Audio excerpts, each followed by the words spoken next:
Another way to look at this, if we look at the logic diagram rather than the waterfall diagram, if we were to just go into TL-Verilog and change the ats and rebucket our logic, we would end up with this diagram if all we change is the stage bucketing, where we're trying to feed the PC computed by one instruction, the branch target PC computed by one instruction into the next instruction, where we're feeding in subsequent cycles, right, where the next instruction is one cycle after the first instruction. And that's implying this ahead by one, right, which implies that we need that branch target PC in cycle 1. So we need to be feeding the @1 branch target PC into this PC mux. Well, as before, we don't have that value here, and what that implies, what that coding would imply in the logic diagram, is dragging this wire backwards in time, implying these, you can think of them as negative flip-flops. And until somebody invents a negative flip-flop that actually takes us back in time, we've got a problem. So I just wanted to relate the waterfall diagram to the logic diagram and the way that your coding in TL-Verilog implies the circuit. And we have a similar thing for the register file where we're trying to read a value before it's available. We can also, so in this slide now, looking at specific instructions. So these are instructions from our test program, or at least something close to it. And we can look at the waterfall diagram to see how these instructions are interacting with each other. And here we've got the register read after write dependency, where this first instruction is writing A3, and the branch instruction here is consuming. Since branch has no destination register, this is a source register, so consuming A3. So you'll often see these hazards represented in a waterfall diagram, something similar to this. And for branch, the branch has a target, and that PC calculation is needed by this add instruction, and that's our branch target control flow hazard. So we're going to solve this first the easy way, and then a more complicated way. And even the more complicated way is obviously nothing like you'll find in one of today's CPUs. But so our first simple way is analogous to what we did with our calculator when we pipelined that into 2 stages. We're just going to operate this machine every 3rd cycle, right? So every instruction is going to follow the one before 3 cycles later.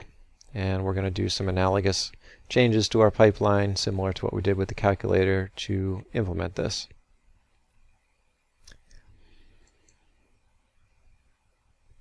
Okay, so with the 3-cycle latency between instructions, our waterfall diagram now looks like this.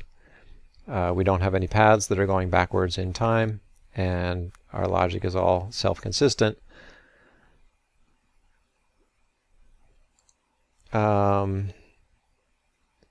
So now onto some labs to code this up and make this happen. The first thing that we need to do is keep track of which cycles are valid and which cycles are invalid. So create this 3-cycle cadence.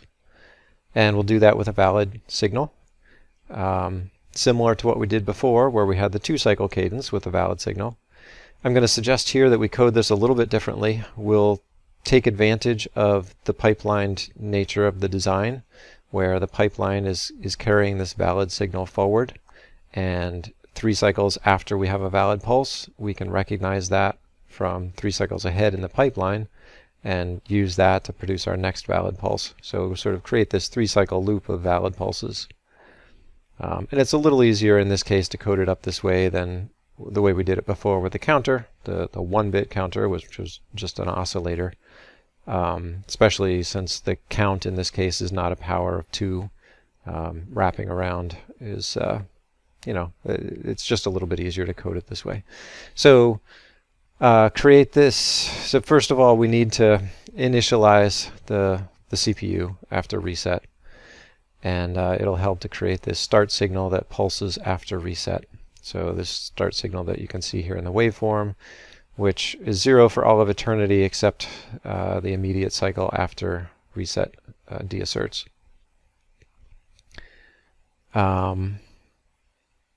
So this pulse can be generated.